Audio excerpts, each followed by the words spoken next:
Nepali television हेरिरहनुभएका सम्पूर्ण दर्शक वृन्दहरूमा यो योगी मधुसूदनको तर्फबाट नमन गर्न चाहन्छु।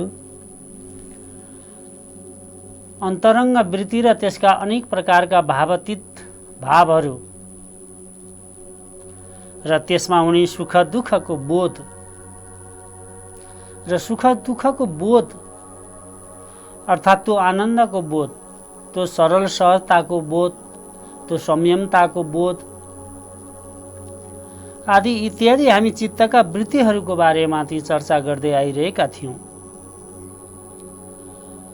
तर आज हाम्रो विषयवस्तु के छ त भन्दाखेरि आनन्दमय ग्रन्थि र त्यो आनन्दमय ग्रन्थि के हो र त्यसबाट के प्राप्त गर्न सक्छौँ र हाम्रो जीवनमा त्यसले के दिन्छ प्रभाव।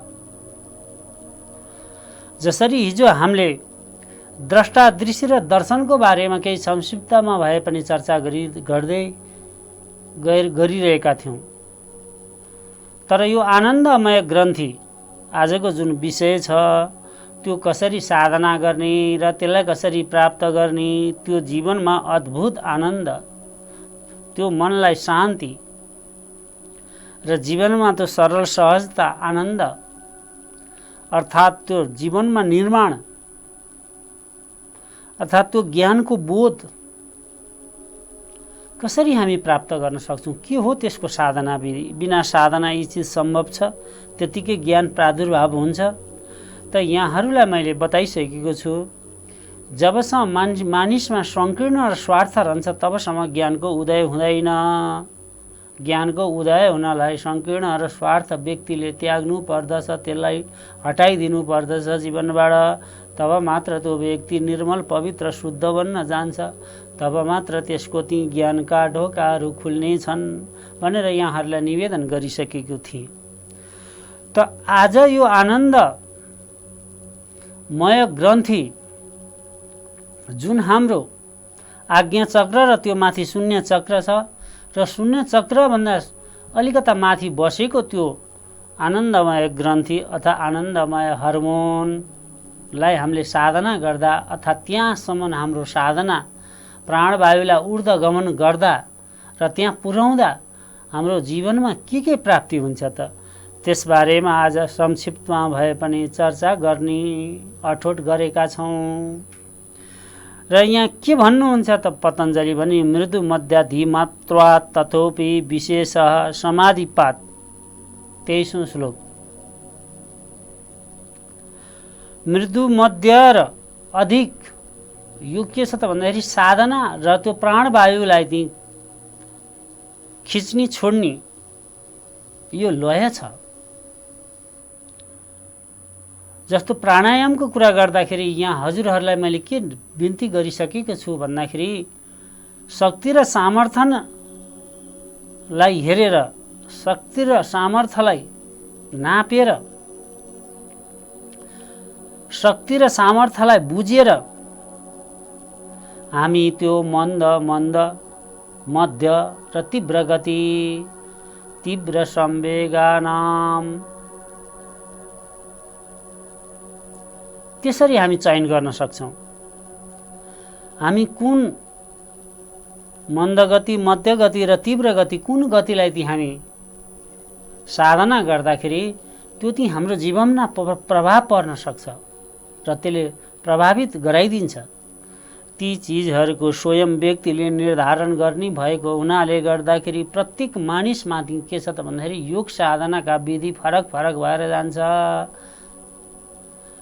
त्यसको कारण के थियो त भन्दाखेरि कफ वात पित्त त्यो शरीरको हाम्रो त्यो ती रसायन अर्थात् रस त्यसको परिणाम र मात्रा आदिले फरक पार्ने भएको हुनाले मैले जुन खालको साधना गरेँ त्यो साधना तपाईहरूले गर्दाखेरि हित हुन पनि सक्छ, नहुन पनि सक्छ। र हजुरको र मेरो त्यो हर्मोनको सिचुएसन कस्तो प्रकारको छ, अथवा मेरो शरीरको स्ट्रक्चर अथवा मेरो शरीरको बनावट र कस्तो प्रकारको आहार विहार विचार व्यवहार आदि इत्यादिबाट म निर्देशित छु अथवा त्यसपट्टिको मेरो आचरण कस्तो छ आदि इत्यादिमा त्यो भर पर्ने भएको हुनाले गर्दाखेरि साधना ती देखासिकीमा नहुने। अरूले मयूर आसन गर्यो, अब अर्को व्यक्तिले मयूरी आसन गर्दाखेरि त्यो लाभ मिल्छ नि भन्न सकिँदैन। तर अनन्तगत मयूर आसन त्यो विषाक्त चिजहरू र पाचन प्रणाली जठराग्निलाई त्यो तीव्र बनाउने, अर्थात् आजभोलिको भाषामा भन्दा इन्सुलिन उत्पादनमा निकै महत्त्वपूर्ण दिने भएको हुनाले गर्दाखेरि त्यो सबैमा गएर ती के छ त भन्दाखेरि त्यो मयूर आसन उपयुक्त बस्न सक्दैन। जसको ती भन्ना मतलब जठर अग्नि कमजोर छ त्यो व्यक्तिलाई अत्यन्तै लाभ गर्यो भनेदेखि अत्याधिक जठर अग्नि अथवा इन्सुलिन शरीरले उत्पादन गरिरहेको छ भनेदेखि त्यस्तो अवस्थामा गएर मयूर आसन गरिदिनु भनेको भएको त्यो हाम्रो शरीरमा लगेको इन्सुलिनलाई नि डिसब्यालेन्स गरिदिने हो। त प्रत्येक साधनाको त्यो गम्भीर्यता छ, त्यो गम्भीर्यतालाई नबुझिकन त्यो साधनामा हामीले गऱ्यौँ भनेदेखि त्यो साधना कहिलेकाहीँ हित गर्नुको साटो अहित पनि गरिदिन्छ। यो चिज पनि हामीले हेक्का राख्नु पर्दछ। त्यसो भएको हुनाले देश काल परिसङ्ख्यानां सूक्ष्म, देश काल परिसङ्ख्यानां सूक्ष्म, यस्तो प्रकार बताइन्छ। अवस्थालाई हेरेर कस्तो अवस्था त यहाँलाई मैले निवेदन गरिसकेको छु।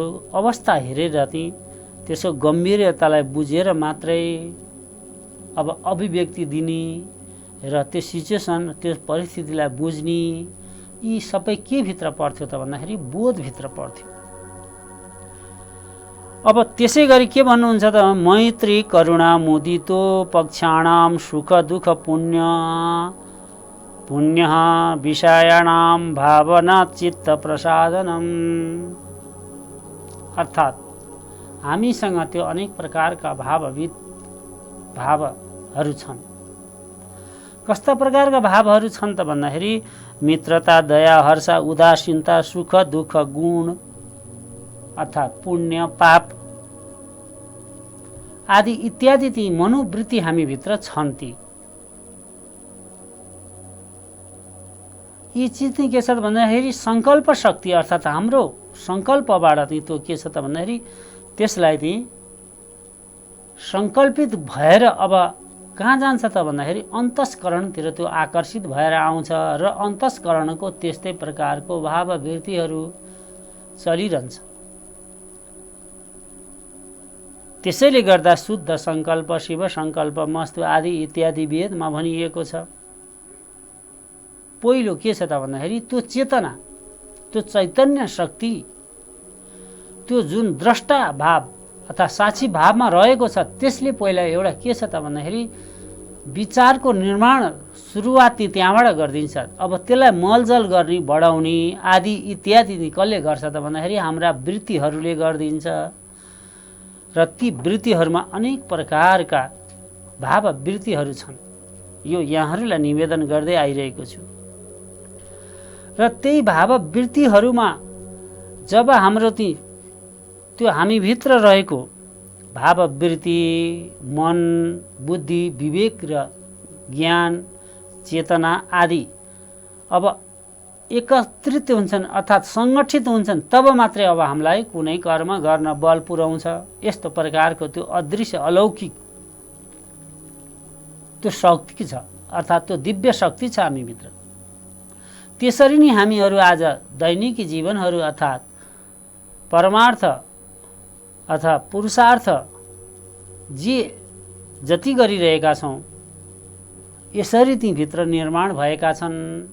यसरी निर्माण भएका चिजहरूले मात्र हामीलाई बल दिइरहेको छ। अब मलाई भनिदिनुहोस् बल कहाँबाट आउँदो रहेछ त भन्दाखेरि त्यो अन्तस्करण अर्थात् अन्तरङ्ग जगतबाट नै बल मिल्दो रहेछ। बल दिने ठाउँ त्यो। यहाँ सङ्कल्प गर्दै अर्थात् अनेक प्रकारका भावहरू मनमा उदय हुँदै अर्थात् प्रकट हुँदै गर्दाखेरि र ती प्रकट हुँदैमा त्यसले बल पुग्छ र त्यो कामलाई मूर्त रूप दिन सक्छ भन्ने कुनै निश्चितता देखिएन। त्यो सङ्कल्पहरू अनेक प्रकारका आउँछन् जान्छन् अर्थात् भावतीत भएर भाववृत्ति भएर जन्मिन्छन् र मर्छन्।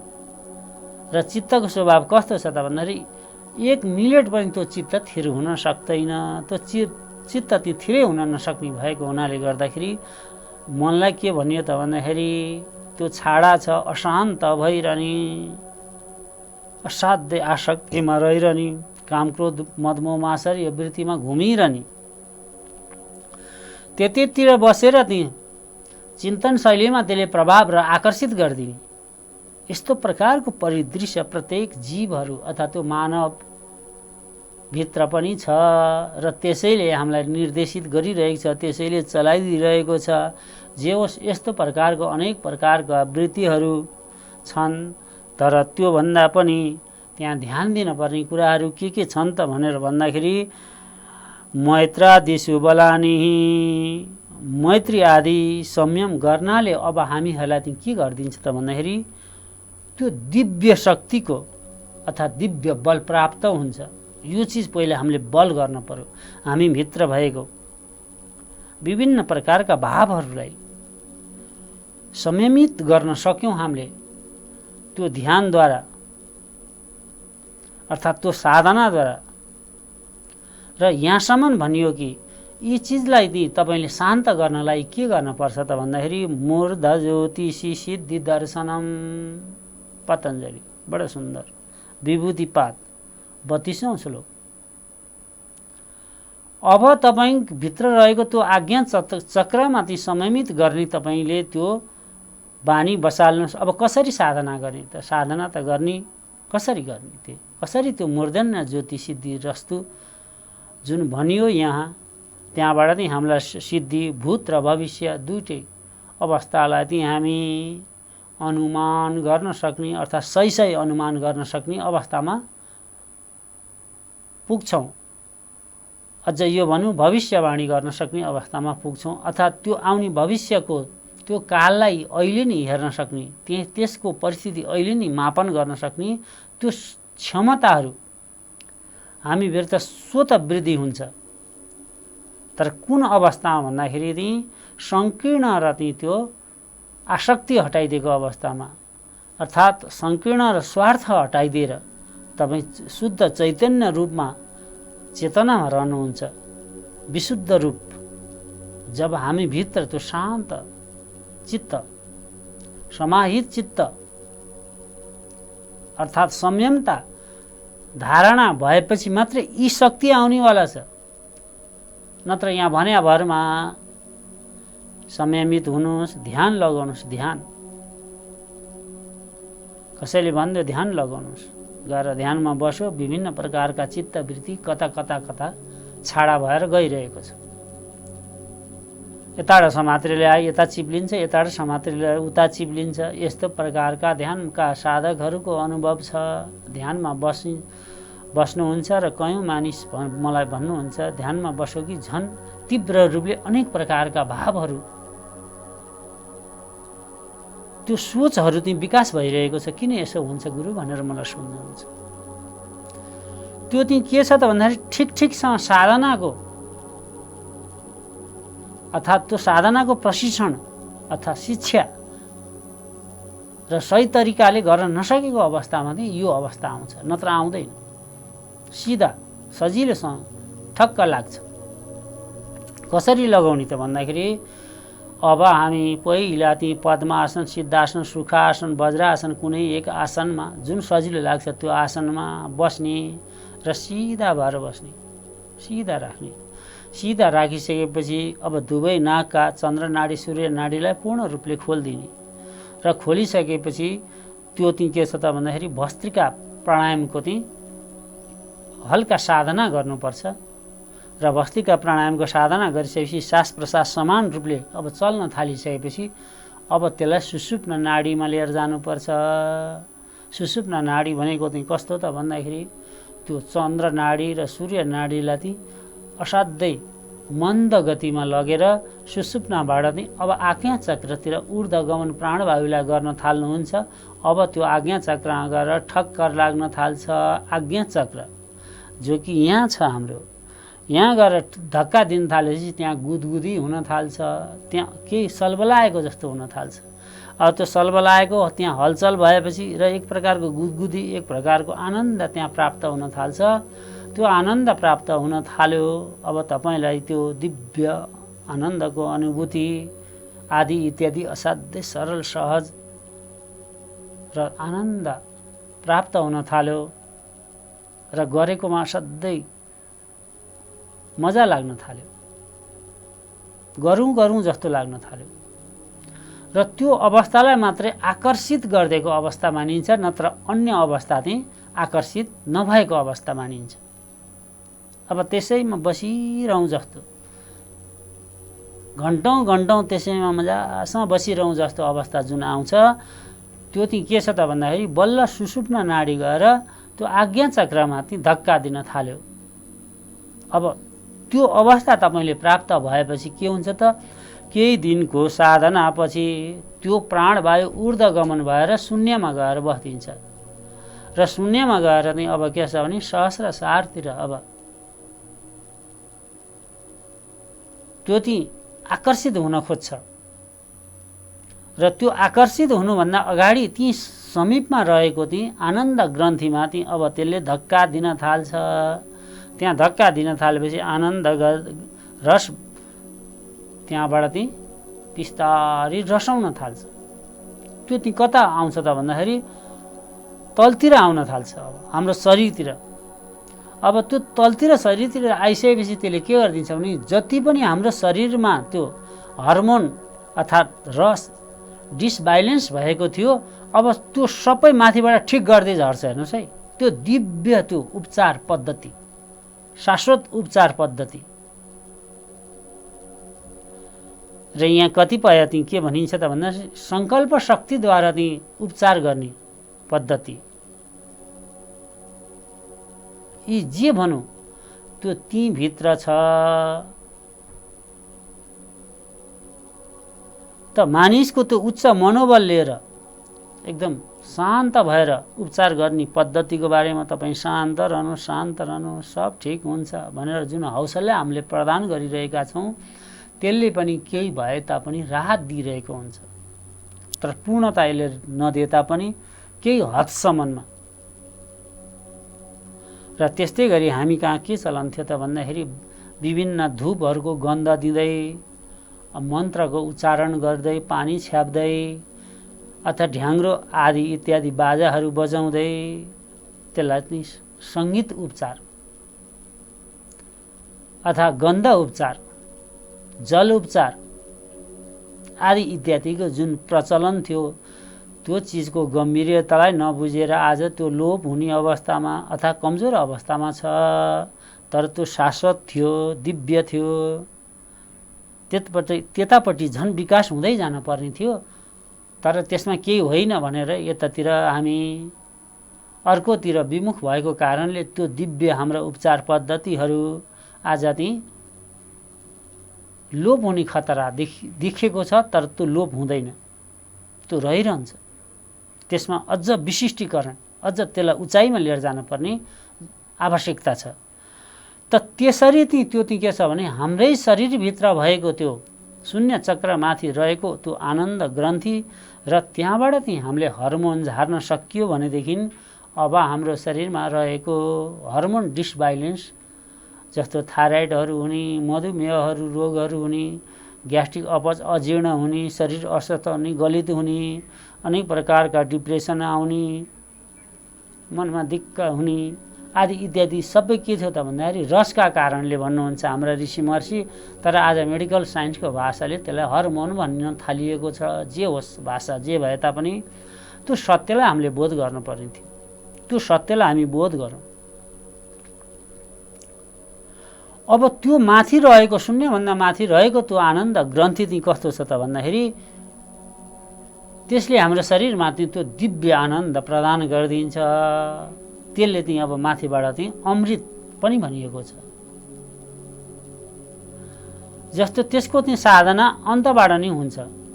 जस्तो खेचरी मुद्रा गरेर पनि त्यसको साधना गर्ने प्रचलन छ। जिब्रोलाई बटाएर लिएर गएर हाम्रो त्यो चाहिँ भित्र खाल्टो जस्तो ठाउँमा गएर दोहन गर्दाखेरि माथिबाट अमृत रस झर्छ र त्यो अमृत रसले चाहिँ के गर्छ त भन्दाखेरि हामीलाई चाहिँ भोक प्यास तिर्खा सबै मिटाइदिएर साधनातिर सिद्ध गराइतिर उन्मुख हुन्छ भनेर त्यो खेचरी मुद्राको पनि कयौँ साधकहरू साधना गर्दै हुनुहुन्छ। त्यो गर्नुको तात्पर्य के थियो त भन्दाखेरि त्यो तालुमा रहेको खाल्टोमा मुखभित्रको त्यहाँ दोहन गर्दै जाँदाखेरि त्यसको धक्का चाहिँ कहाँ पुग्ने भयो, त्यो आनन्द ग्रन्थीमा पर्ने भयो र त्यहाँबाट त्यो अमृत अर्थात् हाम्रो शरीरलाई चाहिँ पूर्ण रूपले स्वस्थ बनाउन सक्ने त्यो स्वस्थ रस अर्थात् हर्मोन त्यो पनि यति दिव्य छ कि त्यसले चाहिँ बाँकी जति पनि बिग्रिएको हर्मोनहरूलाई त्यसले ठिक गरिदिन्छ। अब यहाँ हजुरहरूको के जिज्ञासा हुनसक्छ भनेदेखि अब त्यो आनन्द ग्रन्थीमा रहेको त्यो हर्मोनलाई यदि हामीले तलतिर झार्यौँ भने हामी स्वस्थ हुन सक्छौँ त गुरु भन्ने नि यहाँहरूको जिज्ञासा हुनसक्छ। हो म त्यही भन्दैछु, यदि तपाईँले त्यो साधनाद्वारा भित्रबाट त्यो आनन्द ग्रन्थीमा रहेको त्यो रस अर्थात् हर्मोनलाई साधनाद्वारा तलतिर झार्न सक्नुहुन्छ भनेदेखि अब तपाईँसँग भएका विषमभन्दा विषम परिस्थितिका रोगहरू स्वत बिना कुनै दबाई, यहाँ दबाई भन्दाखेरि के छ भने मेडिकल साइन्सले बताइएको जुन दबाईहरू छ, मेडिकल दबाईहरू छ, आयुर्वेद दबाईहरू छ, कुनै पनि दबाईको आवश्यकता पर्दैन भन्न खोजिएको। तर के आवश्यकता पर्छ त भन्दाखेरि यहाँ आहार विहार विचार व्यवहार यति चारवटालाई चाहिँ तपाईँले ठिक गरिदिनुहोस्। आहारलाई चाहिँ शुद्ध राख्नुपर्ने चाहिँ अवस्था हुन्छ, नत्र यस्तो ती प्रकारको कुनै प्रकारको त्यो यो केमिकलयुक्त दबाईहरू हामीले युज गर्न पर्दैन। त्यो पूर्ण नै छ। त्यहाँबाट आउने त्यो ग्रन्थीबाट आउने त्यो रस छ, त्यो नि हाम्रो शरीरलाई पर्याप्त छ। त्यस्तो प्रकारको दिव्य संरचना हाम्रो शरीरभित्र छ। त्यसलाई बोध नगर्दाखेरि अनेक प्रकारका ती पीडा र विभिन्न प्रकारका ती चिन्तन, विभिन्न प्रकारका रोग, विभिन्न प्रकारका अभाव तनाव आदि इत्यादिबाट हामी प्रताडित भइरहेका छौँ। त्यस्तो प्रकारको त्यो दिव्य शक्तिको बारेमा हामीलाई जानकारी नहुँदाखेरि कति चिज हामीले हाम्रो जीवनबाट त्यो ती हराइदिएका रहेछौँ अर्थात् गुमाइदिएका रहेछौँ। त्यस्तो दिव्य र भव्य र सभ्य अथाह बलशाली र अथाह विवेकशाली यति पूर्णता चाहिँ तपाईँको हाम्रो शरीर र हाम्रो देह परमात्माले बनाइदिनु भएको छ। त्यतापट्टिको अनभिज्ञताले गर्दाखेरि अब हामी अनेक प्रकारका समस्या झन्झटहरू आदि इत्यादिमा गएर दुःखको अनुभव गरिरहेको छौँ। यस्तो हेर्नुहोस् कति सुन्दर, कति दिव्य यो सुपर साइन्स, यस्तो प्रकारको खोज अनुसन्धान हाम्रा ऋषि महर्षिहरूले गर्नुभएको रहेछ। धन्य छौँ हामीहरू। पूर्वीय दर्शन र त्यसका अनुयायीहरू जसले पूर्वीय दर्शनमा 100% विश्वास राखेर त्यसको अनुयायी अर्थात् त्यसको अनुसरण र त्यसलाई बुझ्ने कोसिस गर्छ भने त्यो नै यो संसारको सबभन्दा सुखी र समृद्ध बनाउन सक्ने यदि कुनै कला छ भने त्यो पूर्वीय दर्शन वाङ्मयमा मात्रै छ महाराज, अन्त छैन। यस्तो प्रकारको समृद्ध त्यो चिन्तन जुन हामीले पाएका छौँ, तर यतापट्टि हाम्रो व्यवस्था भएर अब कता दौडिरहेका छौँ यो थाहा भएन, दुःखतिर दौडिरहेका छौँ। यस्तो प्रकारको दिव्य शक्ति हामीभित्र हुँदा हुँदै पनि त्यसलाई व्यवस्था गरेर त्यसको साधना गर्न छोडेर विभिन्न ती भन्दा मतलब हस्पिटलहरू अर्थात् औषधालयहरू प्राकृतिक चिकित्सालयहरू आदि इत्यादितिर मानिसहरू कुद्दैछन्। त्यो चाहिँ के को कारणले हो भन्दाखेरि योग साधनापट्टिको तपाईँको आकर्षण नभएको कारणले र तपाईँको भोजनपट्टिको सचेतना, आहार शैलीमा तपाईँको संयमता र आहार शैलीमा तपाईँको बोध र आहार शैलीपट्टि तपाईँको जिज्ञासा, कस्तो आहार शैली कुन बेला कसरी लिने र कस्ता भोजन कसरी लिने। जस्तो यहाँ महर्षि चरक के भन्नुहुन्छ भन्दाखेरि ऋतभुक मितभुक हितभुक यो चिजमा हामीले ध्यान नदिँदाखेरि मेरो शरीरलाई कति न्युट्रिसन अथवा कति क्यालोरी चाहिन्छ र कस्तो प्रकारको क्यालोरीहरू मैले लिनुपर्छ आदि इत्यादि जानकारी नभएको कारणले गर्दाखेरि आज हामी हाम्रा जीवनका सम्पूर्ण आय आर्जनहरू त्यो स्वास्थ्यको लागि खर्च गर्न बाध्य भएका छौँ। अब त्यो हामीभित्रै यति दिव्य त्यो औषधि रहेछ, त्यो हामीभित्रै त्यत्रो ठुलो शक्ति रहेछ। त यसको आउनु साधना गर्नुहोस्, यसको कला तपाईँले बोध गर्ने कोसिस गर्नुहोस् र तपाईँले आफ्नो जीवनमा आहार विहार विचार व्यवहार चार चिजलाई संयमता अपनाउनुहोस् र तपाईँ त्यो सुषुप्ना नाडीलाई चलाएर मूर्धन्य ज्योति सिद्धिरस्तु भन्ना मतलब आज्ञा चक्रमा त्यो धक्का दिन सुरु गर्नुहोस् र त्यहाँबाट बिस्तारी तपाईँ शून्यमा जानुहोस्। अब त्यहाँ गइसकेपछि विभिन्न प्रकारका डिप्रेसन तनाव आदि रहेका कयौँ बिरामीहरू मका आउनुहुन्छन्। सामान्य प्रक्रियाबाट यी उहाँहरूको धेरैजनालाई यो प्रक्रियाद्वारा मैले उहाँहरूको उपचार गरेको छु। 100% हेर्नुहोस् कति सजिलो छ, बडा शान्त आनन्द दिलाउन सकिन्छ। केही दिनकै उपचार सामान्य यो साधना पद्धति नै हो मैले गर्ने र मैले यहाँहरूलाई बताइदिने गर्ने त यहाँहरूले हो। त्यस कारणले यस्तो दिव्यलाई, यो दिव्य र भव्य सभ्यतालाई चाहिँ हामी बुझौँ। त्यस कारणले हामीभित्र रहेको त्यो आनन्दमय ग्रन्थि के हो त भन्दाखेरि हामीहरूको त्यो एकदम पूर्ण रूपले औषधिको रूपमा परब्रह्म परमात्माले त्यहाँ व्यवस्था गरिदिनु भएको छ। त्यसलाई बोध गरौँ साधनाद्वारा। अब हाम्रो शरीरतिर कसरी त्यसलाई चाहिँ तलतिर झार्ने त्यो प्रयत्न गरौँ। त्यसैबाट हाम्रो जीवनमा अद्भुत ज्ञान उदय हुनेवाला छ। र यदि हामीले यी चिजमा मित्र दया हर्ष उदासीनता सुख दुःख पुण्य पाप आदि अनेक प्रकारका आसक्ति संकीर्णता स्वार्थ आदि इत्यादिमा संयमित गर्दै जीवनलाई यदि हामीले त्यो सत्यलाई बोध गर्ने प्रयास गर्छौँ भने अब हाम्रो जीवनमा त्यो सुखहाल सुखको अनुभूति हुनेवाला छ। यसमा कुनै दुई मतै छैन। यतातिर तपाईँहरूको साधना होस् र यसलाई बोध गर्ने कोसिस गर्नुहोस् भन्दै आजका मेरा यी वाणीहरू यी विश्राम लिनेछ। हरिओम तत्सत् तत्सत् तत्सत्। सर्वे भवन्तु सुखिनः, सर्वे सन्तु निरामया, सर्वे भद्राणि पश्यन्तु मा कश्चित् दुःखभाग् भवेत्। असतो मा सद्गमयः, तमसो मा ज्योतिर्गमयः, मृत्युर्माहाम् अमृतं गमयः।